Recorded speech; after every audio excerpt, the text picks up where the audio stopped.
Hey, good morning, everyone. Welcome to Palantalk. It's Nick Parrow on Banner and Backbone. We're hoping that Shane Urich will be able to join us today, our other co host. Um, he's having some technical issues, which, it happens. And we're we're excited to get to talk today anyway. Today's conversation is going to continue our discussion on minimizing metadata and maximizing your impact. Sorry, as I get things started up and get the stream live on my side, so that I can see as I lean around and do weird things, so I can see the live chat. Just give me a second. If you could, yeah, I love drop a hey, where you're from. State is fine. Country. Don't give too much information. That's part of our discussion. Is minimizing metadata, maximizing impact. So come say hi. Welcome. It's good to see everyone. I'm just getting fully set up. It takes a little while for the things to come online for us sometimes from the Substack side. That said, let's talk. Let's talk minimizing your metadata and maximizing your impact. So, what does that mean? So, let's do a little bit of a recap. Welcome everyone from, we've got Pennsylvania, Ohio, New York. I'm in Arkansas. My co-host is California. We've got a spread across the country. We are also spreading areas across. Sorry, as I talk, I'm closing my office door, make it a little quieter. We're also spreading across multiple countries. We do have plenty of fans and subscribers from Canada at this point too. We love our northern neighbors. Our network actually enjoys Canada and wants to see it thrive. And the Canadian democracy is alive and well, and we love to see it. And they're pushing back in a lot of really good ways that are really helpful. Welcome from Virginia, also. And so where were we? Sorry, getting back into it. It's been a weekend, and so I'm adjusting right now. I have fibro, and last week was really stressful. My son broke his arm on Thursday night while I was live on a show, and things went a little awry, and so it's been a rough weekend. I'm getting back into it mentally too.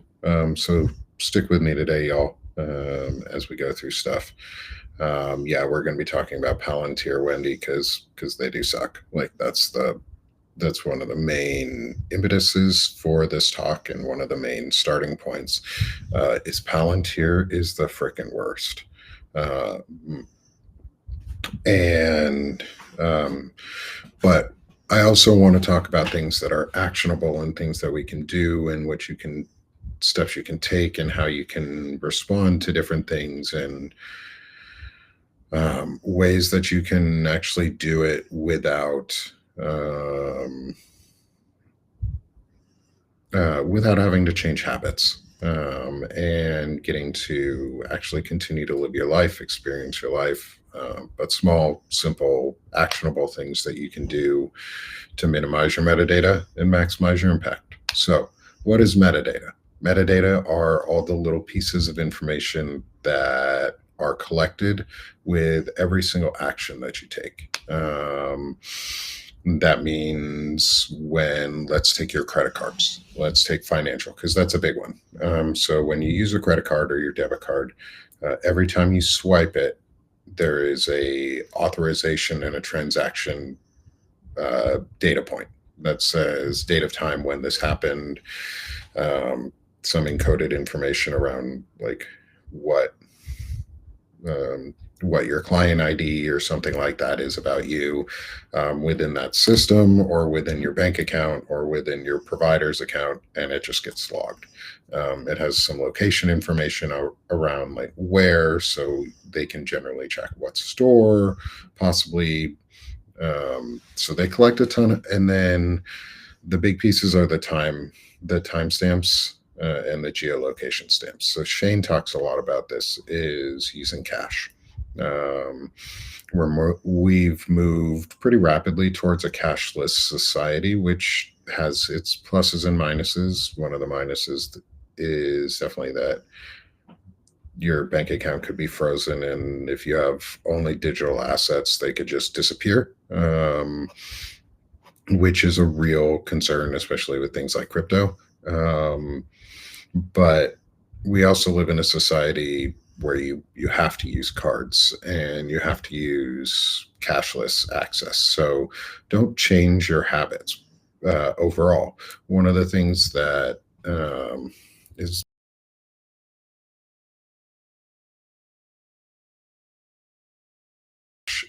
how you transform basic um, your your basic moves and your basic steps towards uh, sorry towards minimizing what data is collected around your usage. So the big one is like gas or stopping at a gas station. um, so a simple way to minimize your metadata while keeping yourself less tracked and less traced and simpler, and fewer data points all around is, say you get gas, say you need to pay for it in debit or on a credit card because that's the most convenient way, and you don't have cash a lot and you don't want to take cash out all the time in high amounts to be able to do that. Maybe if you're hungry and you want to get something to drink, you go inside, that's where you use your cash. You don't give them the opportunity to trace any more information than you filled up with gas. Also, an easy way to change your metadata so that it's less predictable, which makes you less profilable and less predictable, is you randomly choose to go to a different gas station on your way home. Don't make it super purposeful, but if you're going a different direction home, choose a different gas station.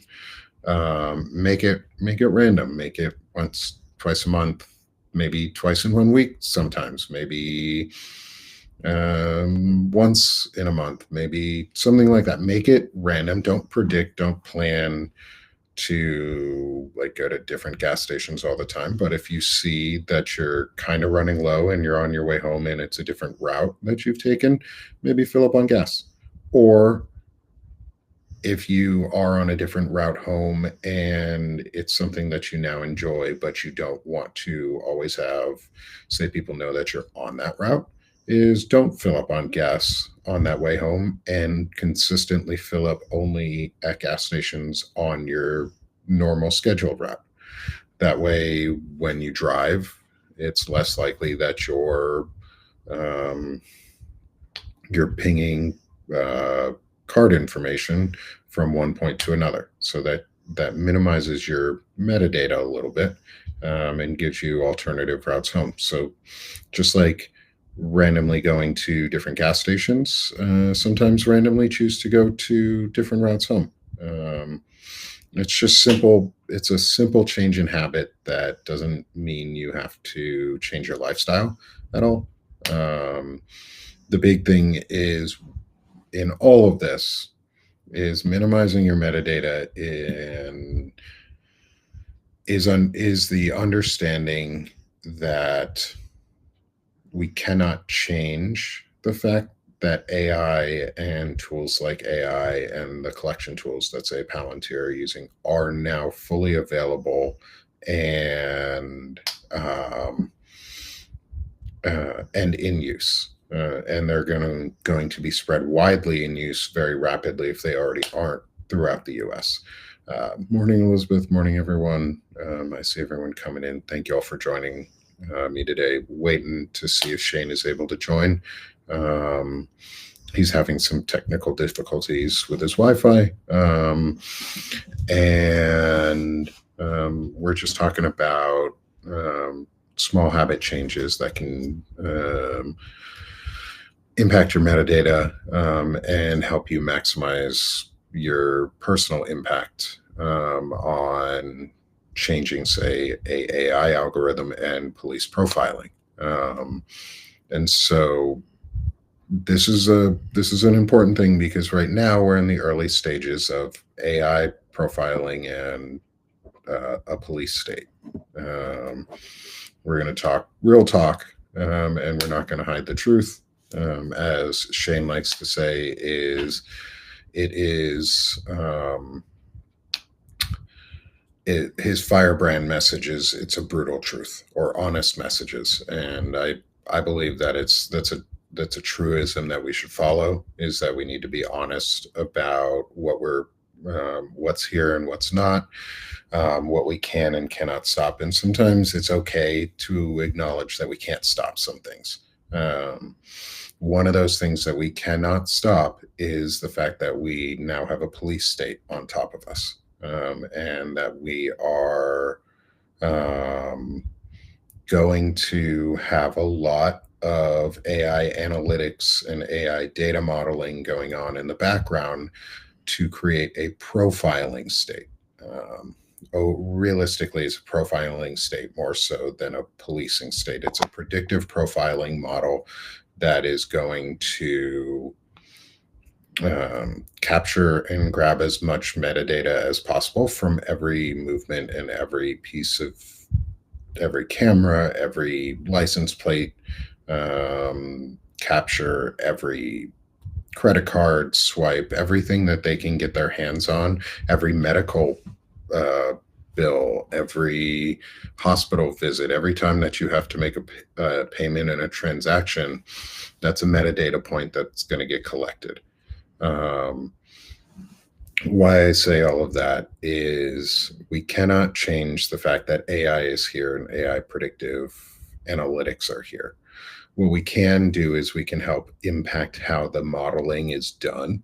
And through a collective force of will, we can change AI modeling and AI behavior because it's supposed to learn. And AI is a learning algorithm, and large language models and the subsets and the whatever they use now for their AI data models specifically are based on learning algorithms, and that means they learn off of behavior being input into the system.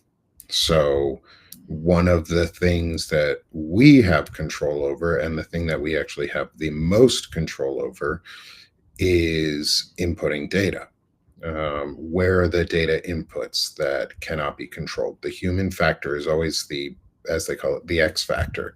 They can put as many guardrails and things in place as they want to make the system as pro-profiling and biased as possible. However, we can overcome those biases and then work to fix those biases with stricter measures, or replace them and purge the data out that is a biased data. That's a long-term plan because we're not in control, and we don't have full access to what those data models are capable of accessing and predicting off of and building data off of. Once we have control of those things in the long term, we could remove biasy. However, because we entered the parabolic curve or the exponential growth of technology, that parabolic curve that everybody talks about, where you sort of just go straight up, we hit the just about straight up point with the dumbest people in charge, where we actually needed to have the smartest people in charge to manage policy and build guardrails into the AI models. That being said, we can overcome some of that by using our collective force of will to create new learning pathways. And the easiest way we do that is we all change our behaviors in unpredictable ways. Like I said at the beginning or throughout this, was alter your behavior, but without changing your lifestyle. Do it unpredictably too. And that was where I talked about maybe go to a gas station twice a month differently, different gas station than you would normally go to. Maybe while you're at that gas station, don't do your normal habit of going inside. Maybe stop at a second gas station on the way home or a convenience store to grab something to eat. And make your personal data as unpredictable as possible for a learning model, because then when it's trying to create predictive responses to it, it has to factor in the unpredictability of you not doing things on a schedule. If you can take your schedule and make it look chaotic, then the algorithm has to learn off that chaos. And that chaos introduces new variables into the models, which means it's less predictable and it's less likely to be able to profile. So if you have the privilege of, say, looking like me, or me, say, as a woman, if you are part of the white group, the whitish or whitest group in this country, make yourself as unpredictable as possible in your profiling, because that helps remove the predictability of other groups too. The power of predictability, and the part of one of the things that they're trying to use this model of predictability is to profile how white people move and to make laws around bettering specifically rich white people, but bettering the lives of white folks in specifically in the immediate term. And so if you're able to ruin that algorithm and or add chaos points into the algorithm, it makes it less usable and less predictable for other groups. So our collective power isn't just that we have the ability to speak, which, if you're a creator of any sort, please put your content out. Now is the time, because again, that's an unpredictable data point that the AI models and the learning algorithms have to collect, because it's collecting and scraping off the internet, and they can't pull all of us out. How do you make your profile unpredictable for me specifically? Or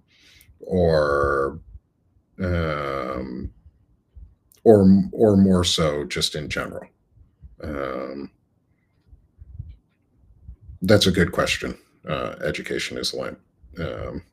And so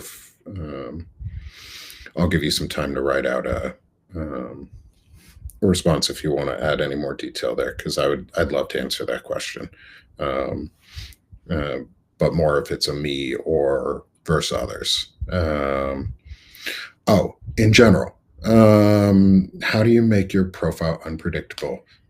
Just in general. So, like we were talking about, one of the ways to do it is alternating routes on your way home. If you work outside of your house, alternate routes on the way home. But don't plan to alternate routes on the way home. Use your Google Maps sometime or whatever, maybe not follow the routes, but just take a look at your Google Maps before you leave work, and just check, what does the time look like on the routes that I might not normally take? This goes for walking, this goes for bus riding, trains, car, any public transportation if it's available, um, or if you're a driver in a car, um, is alternate your route home so you're less predictable. Do it a couple times a month, maybe even a couple times a week. If you, especially if you do a lot of public, if you're say public transportation user or you're a driver who drives a lot, alternate your routes a lot. Just do it unpredictably, like take random turns that you know are going to lead you to the same destination, but take that random like side road that you've always wanted to go down, um, or side street that you've always wanted to go down that you know is safe, or that you know you can go down without um, endangering yourself in any way. Like, don't put yourself in danger. Especially if you're a woman, don't put yourself in danger. And always keep yourself safe. Always keep yourself somewhere well lit. Always keep yourself um, in an area that's easily visible. I know that the common thing for people to say is don't scream help if someone attacks you, or if someone comes at you, is scream fire or scream something else. And I highly recommend that, because most men don't listen if you scream help, um, but we will listen. I don't, I don't know why. I listen when I perk up real quick when people scream help. Um, but uh, if you scream something, don't just scream help. Especially, like, make sure it's very visible. That if something were to happen, but keep yourself safe in your unpredictability. So, like, just alternate routes on the way home is the easiest first step. Alternate where you get your groceries at. It's not it's not changing how you live. The big thing I want to make sure I get across is don't change how you live. I don't want you to change your lifestyles. I'm not changing my lifestyle. Don't change your lifestyle. Just change small pieces of it randomly. Add add chaos points. Go on that trip, like I said, down the side road that you always wanted to go down. If you um,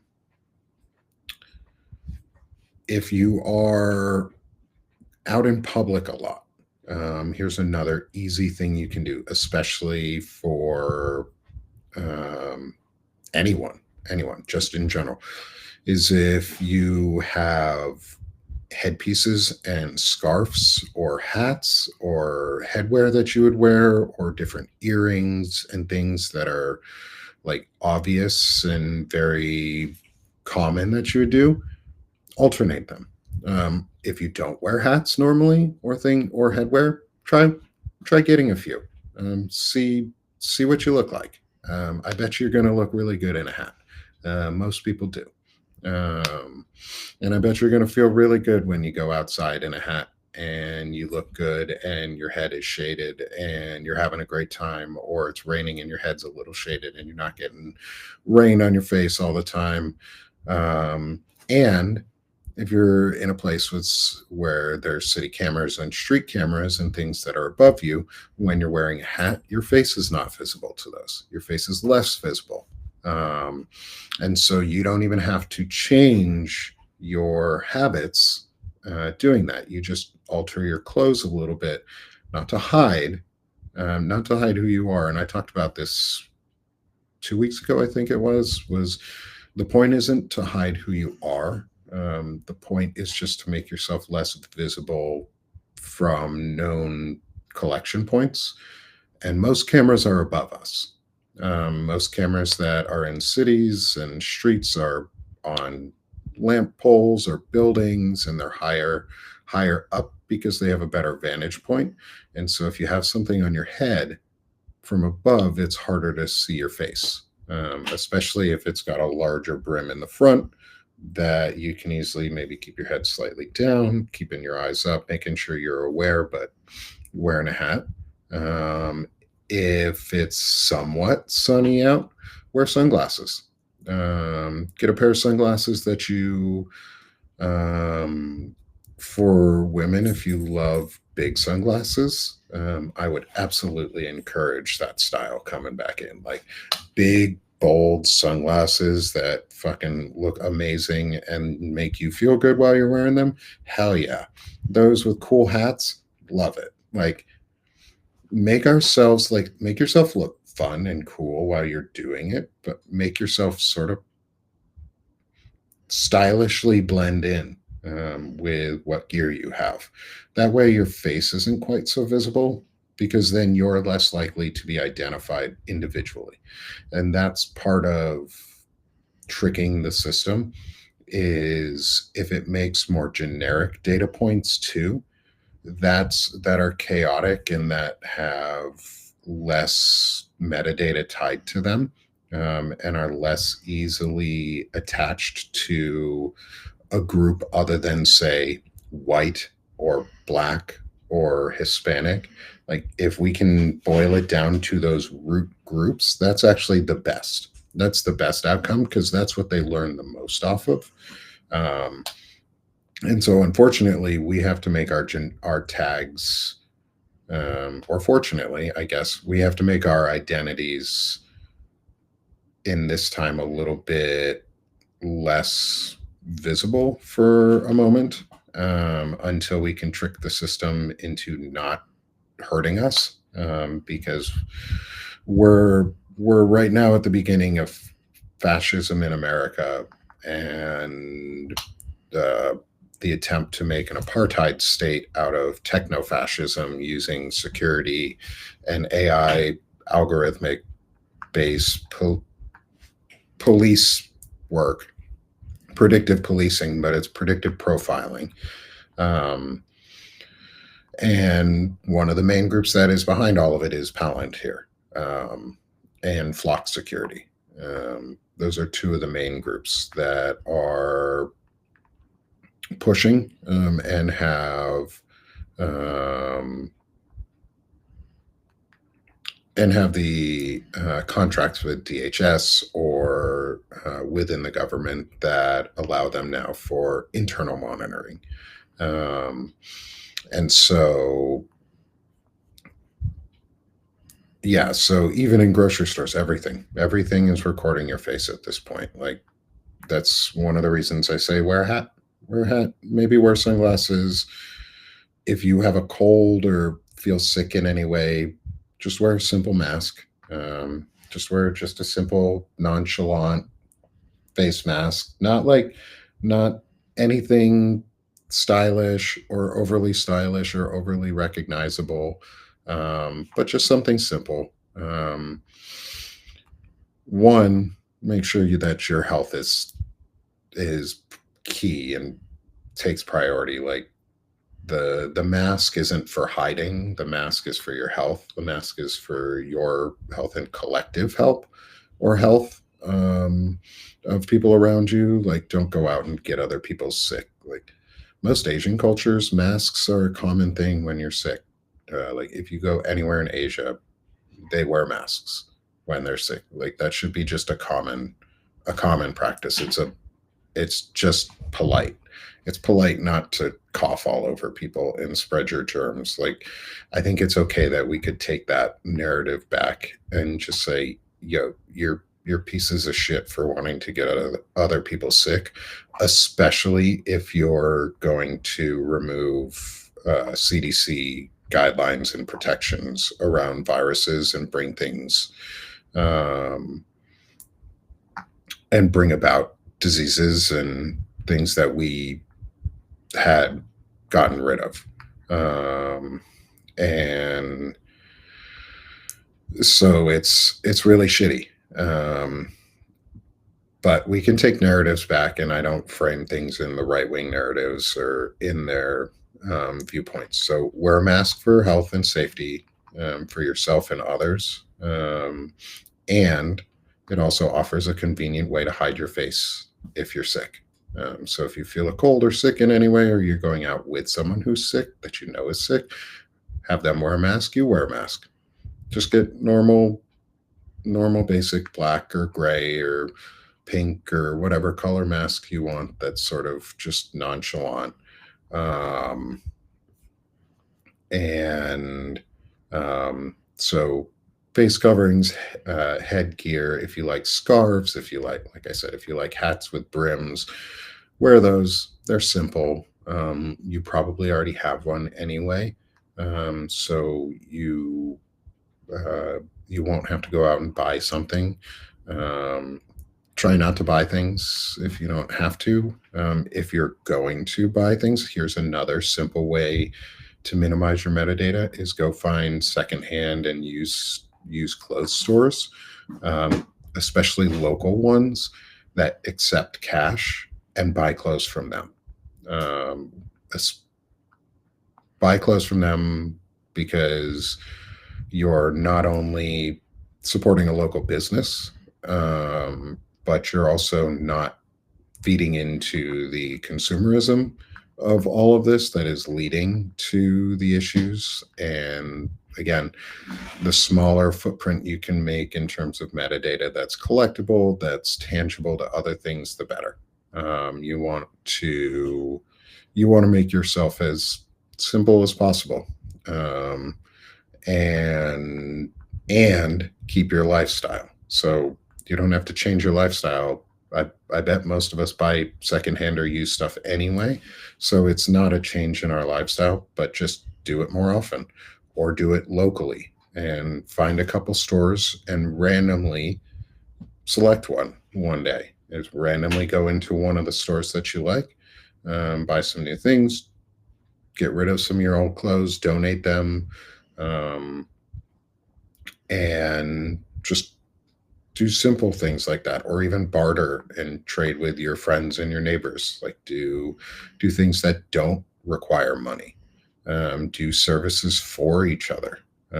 Make your community communal. Like work with each other, do things for each other, give each other things in trade.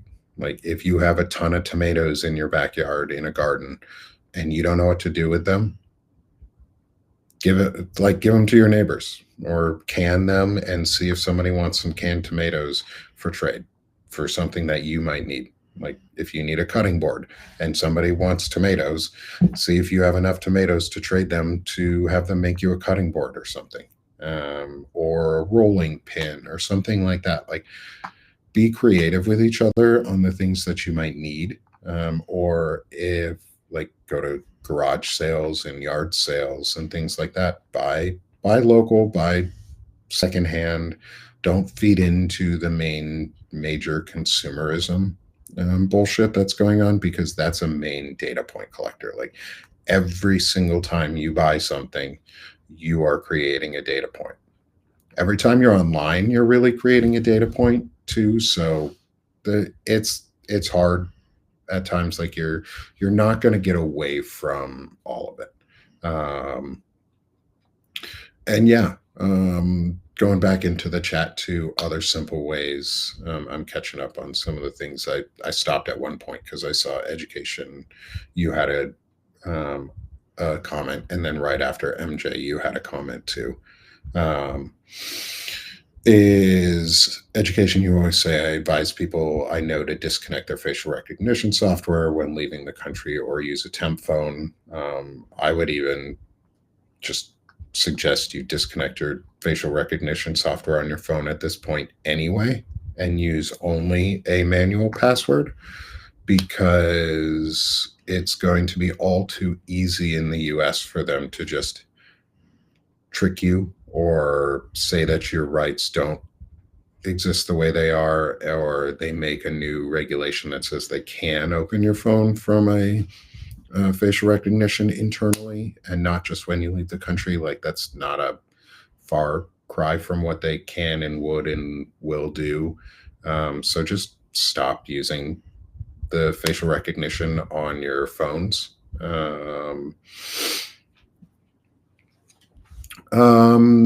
Cookies, that's a good question. Let me get to that here in a minute. I want to address the Qasim Rashid thing that's going on, because I know I've met Qasim now, and actually he's going to be coming back on my show on Monday the 8th. Hey, Kimmy, it's good to see you. Good to have you here. And so Qasim's coming back on my show on the 8th. And he's a really good guy. Like, he really cares. He's earnest. He's truthful. He It's really sad to see them going after him for this garbage. Um, Lawrence Winterman and I spoke with Qasim about confronting genocide, because one of the comments I made, and Qasim liked and restacked it once on a video of ours, was that the only way to an ethno state is through genocide. And we're seeing that play out right now in Gaza and Palestine. And I'm Jewish, and I disagree with what Israel is doing, like, vehemently. I do not think what they're doing is okay. It needs to stop. It needed to stop a long time ago. Like, they did what they needed to prevent another terrorist attack, and then they went too far, and then they kept going too far, and they keep going too far, and they're not going to stop. And not enough is being done to stop them. And the UN has apparently abdicated a lot of its power or will to do anything, and it's really, really disappointing. And I'm excited to speak with him again, because he's an incredibly powerful figure in this. His voice is really important. And I really enjoyed speaking with him last time. And so our next conversation is going to be called Hope Through Action. So I hope y'all join us for that one. It does feed into all of this, but I wanted to make sure we addressed that, because the incident that's going on for Qasim, because he attacking people like this for their licenses and possibly, like, censoring them in this way is bigoted. It is whitewashing. It is destructive. And it's hateful. Qasim is telling the truth. He's being honest. He's reporting information and data. He's speaking about apartheid. He's speaking about the dangers from Israel, and I'm speaking about it with him also around the dangers of what Palantir is doing and the technology that they are pioneering in Israel and using to target civilians and journalists very precisely. And I think everyone, if you have the power to, please go support Qasim and his work. I highly recommend him, and will continue to do so. And so, moving forward into some of the other comments,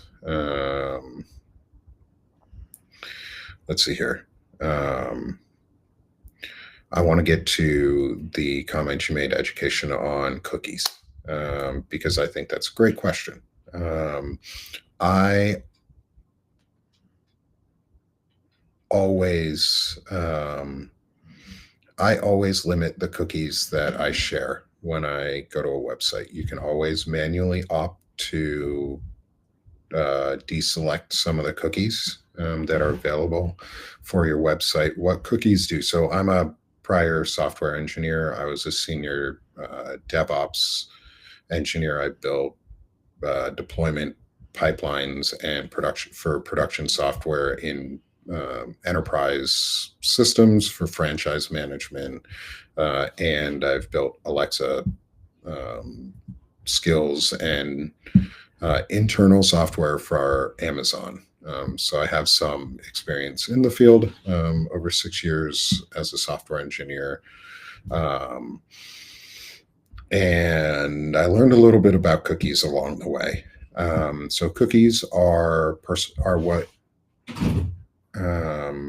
are your personalization mechanism for websites. They're what provide your personalized experience on the internet. It's part of the Internet of Things movement overall, but it's also just a general part of the internet. It is very much a metadata collection tool. And that is one of the largest pieces of metadata collection are your cookies. And I always now recommend people to opt out of some of the cookies. I will put together a list next time I go on, say, a website of recommended cookies that are available, but I would always recommend to limit the cookies that are available for you if you are on web pages or, say, a Google browser like Chrome or even Safari for Apple or things like that. Is turn off your location tracking unless it's absolutely needed. Is so like when you do a Google search and it asks, um, can we use your location for this? Say no. Um, like, don't give them more information than you need to. Like, if it's something that you can do a generalized search on without having them know, like, do an actual geo ping on your location, say no. Um, but for websites, you do want to you do want to have some cookies because it is personalization. Like, the internet is personalized now. And that's one of the things that makes the internet so great and usable is that it is personalized. And it gives you a lot more functionality through that personalization. However, you want to limit some of it. Like, if they give you the option to have your data not be sold, always select do not sell my data. Like, every single 100% of the time, if you need to select do not sell my data if it's an available option. um, but overall, cookies are a tough one because they bring you the internet of the modern age where it's closer to you. It's almost an internet of you. um, so each of our internet experiences are very tailored and very algorithmically chosen for each one of us. Um, that's another thing that you can impact by selecting or deselecting cookies is um, you make yourself less predictable in terms of what data you're providing to websites. So sometimes maybe select all the cookies. If it's a website that maybe you're just only going to go to once and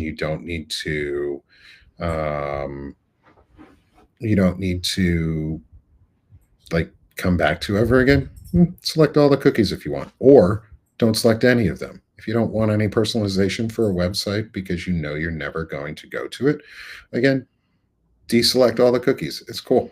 Like, have a boring, bland website. Sometimes that's okay.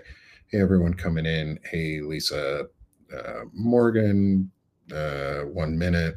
Good to see everybody. I'm glad y'all are here. Even Heidi, I see you in there too, asking some questions. Thank you, everyone, for the comments and the interaction um, throughout all of this right now.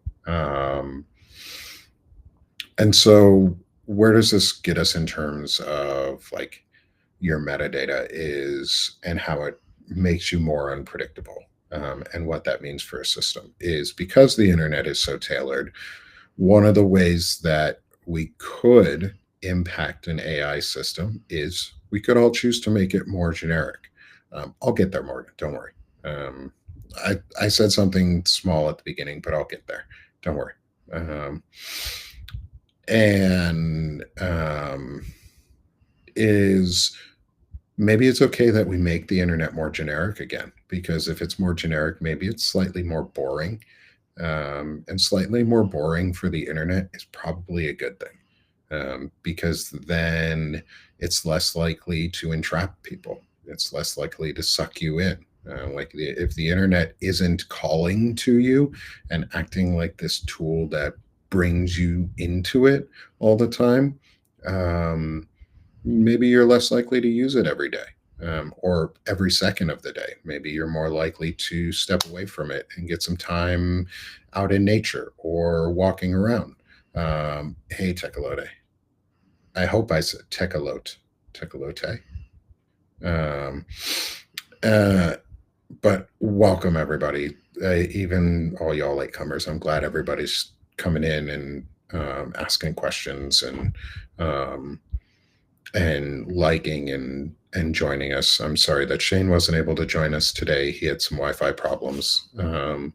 But we've been going into just simple things that y'all can do and or that we all can do.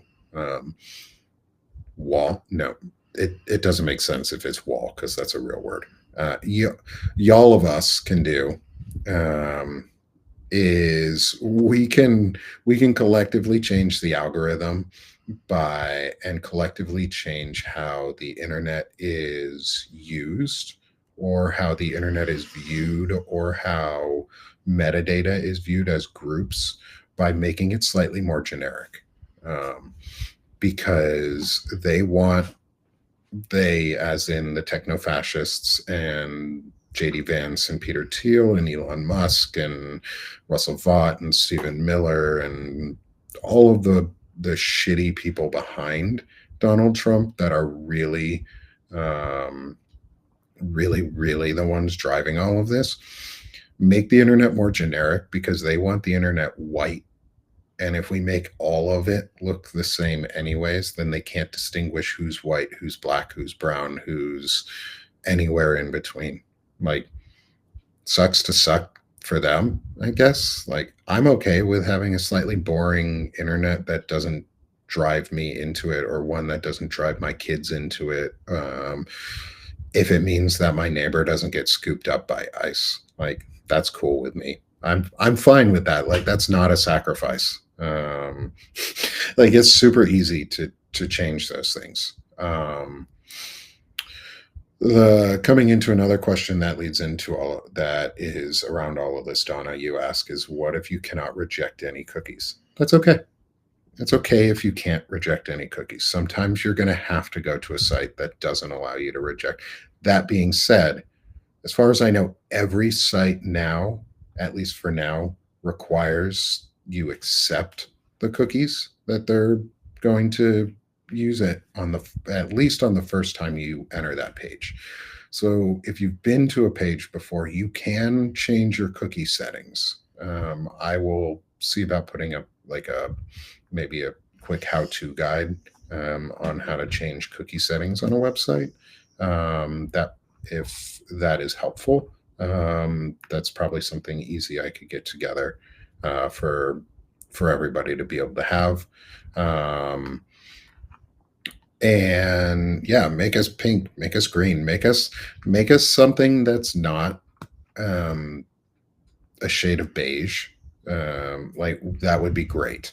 Like, we can all be a little bit less beige, like sad beige baby lifestyle, and that shit is boring. Like, they're boring people. They're trying to make everything boring. We can make things generic without making them boring. Like, the internet can still be a lot of fun, more generic, where good music is what we all want, or good videos are what we all want, or um, a manosphere that doesn't suck. Like, part of Palantalk is is building a space where men are talking about things in a way that isn't right wing framed hatred. And I'm not trying to code you into being a little zealot for bigotry or trying to groom people. Like, I don't. That shit's fucking gross. And but that's all they do. That's all they do is they fucking use it to groom people and like build bigotry and hate and make society white and make people hate themselves for being themselves and enjoying life and having fun and doing things that aren't sad beige baby. Like, we can make the internet generically beautiful. Like, art is something that crosses all boundaries. So one of the ways that you make yourself more generically beautiful without taking away your identity is don't add so many labels to yourself. Like, just simplify how you view yourself, um, so that you can express your art or your creativity, your music, or your love as true to you as possible. Because I think we've been taught that we have to label ourselves in so many different little groups to try and figure out where we fit in best, like adding so many different titles to our names, or calling ourselves by what we work as. Like, you're only who you are because of what you work as, or you're only a dad, or you're only a stay-at-home mom, or you're only a stay-at-home dad, or you're only a whatever. Like, there's 10,000 different labels that we provide ourselves throughout every single day. This is something that we can all do, especially people who are white. This is really, really a talk to people who look a lot like me, and who have the privilege to do this and make this change in a way that doesn't bring on the hatred. Like, I don't want you to forget who you are, or act like who you are, or be who you are. I want you to be safer so that we can all be who we are. Like, I want everyone to feel good and comfortable. I don't want, like, that's one of the things I've really picked up for myself, for my friends, is I don't ever want to have the conversation where people are have to, like, come out every single day. Like, I want people to fit in. I want people to feel comfortable. Like, we want to normalize everybody. That's the whole that's the point. Well, not everybody. We want to normalize everybody within reason. We want to normalize humanity. We want to normalize personhood. We want to normalize the intrinsic values of a person, not the artificial values that are placed on us by labels. Like, labeling myself as a software engineer, or as a podcaster, or as a show host, or as whatever extra stuff. That's just all extra. That's all metadata that they want us to add to ourselves to make it easier to identify who we are, and to predictively identify what we're going to do. So strip off some of your labels, strip off your unnecessary labels. I am a white male who just is doing his thing. Like, I'm Nick Perro. I'm a white dude. That's about the labels I might claim. Like, I'm in the LGBTQ plus community. I'm happily married. I'm a dad, but I don't need all the extra labels. Like, I'm me. I'm Nick Perro. Um, and that's the easiest one to accept, is accept your own label first, is your name and who you are, and be happy as who you are, and create, because part of the chaos is humanity. We are the chaos factor. Like, come out and create. I write poetry every day and put out things every day, create creatively, so that there's chaotic noise, so that there is noise within the vacuum that otherwise wouldn't be there. If Shane and I did not have this talk on Palantir and Palantalk and minimizing your metadata and doing simple things like wearing a mask if you're sick, or with people who are sick, and just having a more generic mask, rather than maybe like generic masks, you and your friends match each other. You have a pattern or a theme that you go with, but nobody sticks out, so that you're less identifiable from each other, but you're still having fun. Like, you're still being yourselves. You're not hiding who you are. You're just making it less identifiable that you're uniquely separate. That way they can bucket you into the general group of people who do all these people things that everybody is doing people-y ish, like, which means when we predictively profile people that might be in their system labeled as like brown, let's say, or Hispanic, whatever racist, bigoted term they want to use to bucket people, like however they want to do non-white, um, and their shrinking group of non-white, like all of that is going to be upended if enough of us just go, yeah, we're going to have fun being who we are, wearing hats, wearing masks, wearing sunglasses, fitting in with each other, being really generically like unviewable from above, while personally like beautiful from in front. Like, make yourself you and hide yourself from that, if that makes sense. Like, cameras are above for the most part, so you don't have to hide who you are. And so yeah, so that's a lot of what you can do. There's a lot of, it's just a lot of easy, simple things. So quick recap before I get to Morgan's question, from before, because I know she'll explode if I don't talk about it. Um, is is minimize your metadata, is wear hats if you have them. If you don't, go find some. Everybody looks good in a hat. Everybody looks good in a cool hat. Like, there is no not there's no person out here who cannot wear a hat and look good at some point in it. Like, wear a fun hat, find a fun hat. um, Find some sunglasses, maybe bring back big sunglasses as a trend. Like, big old sunglasses, ain't nobody gonna stop you from wearing those. People wear that shit all the time. Like, bring that back as a trend. Who cares? Wear a mask if you're sick. Wear a mask if you have friends who are sick that you're with. Wear a mask if you know you're going somewhere where there are going to be a lot of sick people. Um, yeah, wear the fuck out of hats. I love hats. There's a reason I'm kind of bald in the back and on the top, is I wear a lot of hats when I go out. Um, and have fun hats and make coordinated things with groups, like make large groups of people that you're going out with, like make a hat party. Like, if you're going out with friends, like for a Friday night, invite everybody to wear a hat. Like, make it fun, make it something that we all want to do, make it a stylish choice. Yeah, dark brand in it, because it's a simple thing that we can do that they can't stop, and it fucks with the algorithm. And that's really what we can do. Is their strategy was flood the zone, which really translates for us now is everything everywhere all at once. And we need to do that all the time. Like, do fun things, like wear big hats. Um, and then when you're on the internet, minimize your cookies. Change your cookie habit a little bit.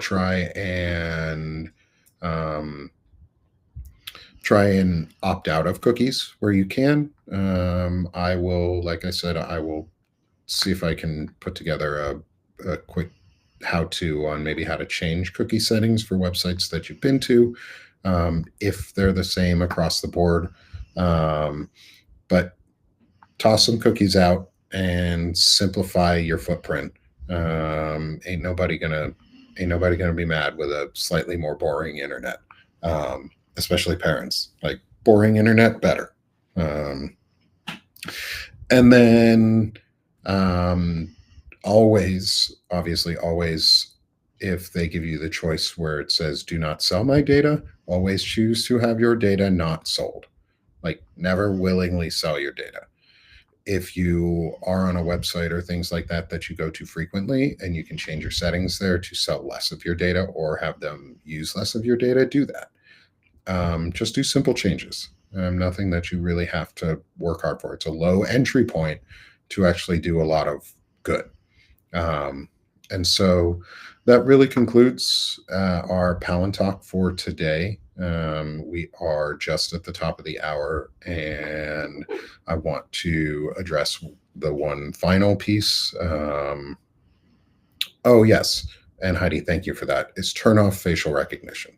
Is if your phone uses Face ID or has the option of a Donna, that's a great question, and maybe we can get into that another day. Because that's a good question. Um, is turn off your facial recognition and use just a passcode. They because specifically because the police cannot force you to unlock your phone if it is a passcode. They can if it's facial recognition because they can just point it at you and oops, accidentally your phone is unlocked. Don't let yourself ever be in a situation like that because it's so easy to avoid. Um, yeah, we could talk about that education, do a video on addressing training AI as a job. Um, I think that would be really interesting. I'll talk to Shane about that for maybe for our discussion next week. And I capture all the chat logs so that I can look back and make sure that I remember who was here. Like see all the great comments y'all leave, and make sure that we can address things that are left. So thank you for leaving these comments too. And yes, also have a great Labor Day, everybody. Um, Hopefully nobody is laboring too hard throughout this day. I know everybody really is, but I hope you can relax a little. And then the final piece is to get to some of the questions, Morgan, I know you asked, and I appreciate it, is Thursday, my son broke his forearm, both bones in his forearm. And unfortunately, my family does not have insurance. We're working on getting into the financial assistance with the hospital um, and some of the other available public options that we could get into to provide insurance. However, we are about to be hit with a really, really large unexpected medical bill. And I have put out an unexpected ask for help. And I still am asking for help if people would be willing to join the Sick of the Shit with Nick publication as paid subscribers, as founding subscribers. Right now, those are pretty well going to make sure that we can pay for medical and bills that are just about to hit us. The overwhelming support over the weekend has helped us pretty well pay for just the ER visit without the ambulance and other things. Every dollar helps, Morgan. Yeah, every dollar helps. Like I have I have a sale going on my network for 50% off for the first year. And I'm also we're working towards getting as much assistance as we can, education, but I'm also using this as an opportunity to use some of my self growth and mental health growth to actually reach out and ask for help when I need it. And the Substack community and the Facebook community and friends and family have been overwhelmingly gracious and supportive, and it means a lot. It means a lot to me and my family. It means so much to me personally, and the more support I can garner, the better, because then I can actually stay on air and not have to get a separate full-time job. So if you can, please come over to my network and support. I did post Venmo, PayPal, Cash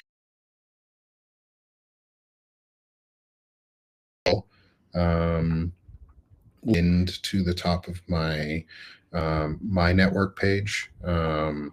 So if any of you are willing to become paid subscribers, that would be amazing. Founding subscribers are also wonderful and amazing, and you get some awesome benefits with that too. And then I cannot obviously not leave without, or I cannot leave without obviously plugging this network.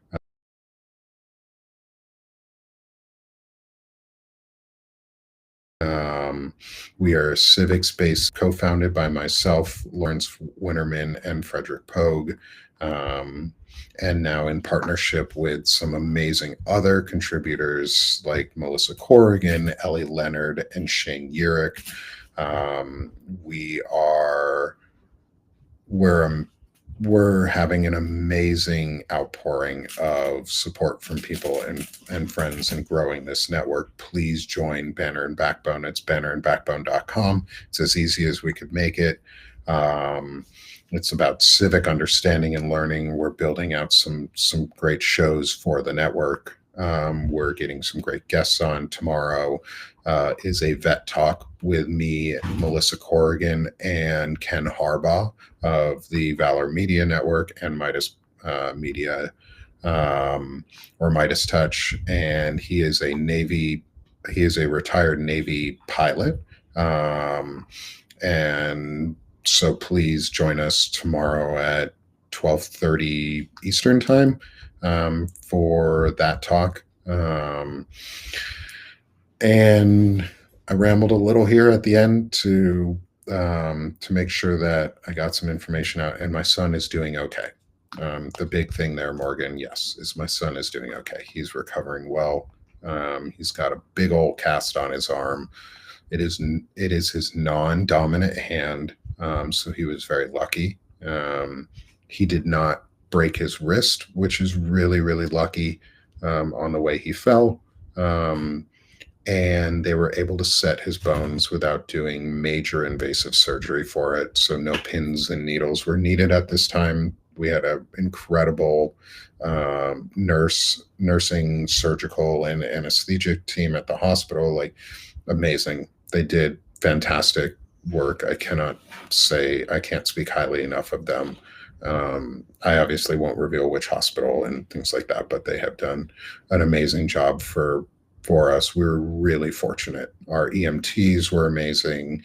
His friends were amazing. His friends biked to our house from the park and then biked back to make sure that we knew and that an adult was coming.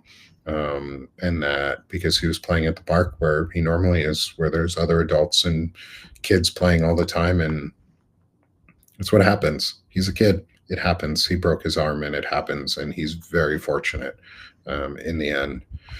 And the unfortunate part really isn't for him. It's for mom and dad. It's for us. We got, it's a huge hit.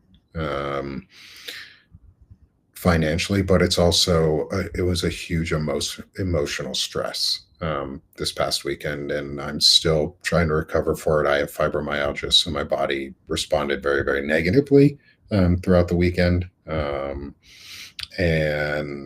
it's right now I'm in a bit of a fog, so I apologize if I've rambled through a lot of this today. Hopefully it was helpful. And yeah, it puts a lot of stress. It's the medical system in this country, in the US, is broken. It's not a healthcare system. It is a disaster response system. And that's all it is. And we need to fix it. And there's a lot we need to do. And so I thank you all for being here with me today. I really appreciate the support. The over 100 people hanging out with us today right now. You are all amazing. Thank you so much for being here. Please subscribe to both Banner and Backbone and to my network, Sick of This Shit with Nick. Sick of This Shit with Nick, as I don't enunciate my words for a second. And to remember too, for the Banner and Backbone network, all proceeds are currently being used to support Epstein victim-related litigation and pro-democracy efforts. And so please come support us there. Share, like, subscribe. Free subscribes and follows are amazing right now as well. All interaction really helps the network build. And we look forward to seeing y'all again. So come back next Monday, same time, 1 p.m. Eastern. Shane Urick and I will be back for another Palantalk. And have a great week, y'all. Work on minimizing that metadata and maximizing your impact. Thanks, everyone.